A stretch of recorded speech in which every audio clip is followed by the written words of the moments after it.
Taman Mini Indonesia Indah Jakarta Timur menggelar perayaan Trisuci Waisak 2570 Buddhist Era pada Minggu 31 Mei. Perayaan Waisak tahun ini mengusung tema yang mendalam, yaitu Dharma Menjaga Perdamaian Dunia, merupakan pesan yang mengadopsi tema Waisak Nasional 2026.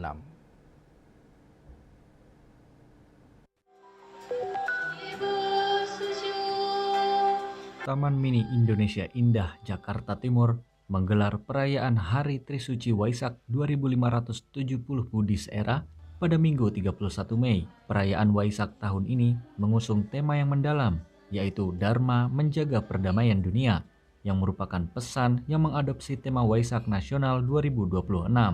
Pembimbing Masyarakat Buddha Kementerian Agama Provinsi Jakarta, Suliarna, pada Minggu 31 Mei, menyampaikan rangkaian perayaan Hari Trisuci Waisak dimulai dengan pelepasan burung sebagai simbol kebebasan, lalu berkeliling tempat ibadah, pembacaan doa suci umat Buddha, penyalaan lilin sebagai simbol penerangan, dan bimbingan Dharma dari tokoh agama atau rohaniawan Buddha.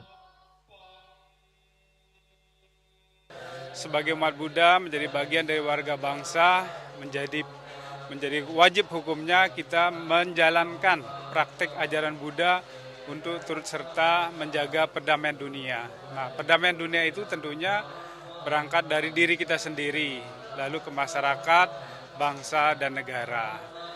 Rangkaian kegiatan Waisak pada tahun ini kita mulai dari pembacaan Parita Ratana Sutta. Itu adalah sebuah doa bagi umat Buddha untuk memperoleh keberkahan, keselamatan, perdamaian, baik diri kita maupun bangsa dan negara. Ini memperteguh ya, bagaimana peran mereka untuk melayani masyarakat, peran mereka, kehadiran mereka semata-mata juga untuk membawa kebahagiaan, membawa kedamaian, membawa ketentraman.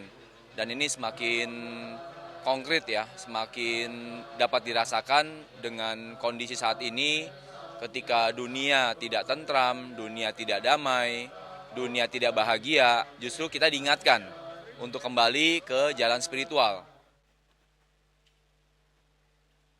Para biksu mengajak umat Buddha menjadikan peringatan Hari Trisuci Waisak sebagai momentum memperkuat komitmen menebarkan kebajikan, mempererat persaudaraan, dan menjaga perdamaian dunia.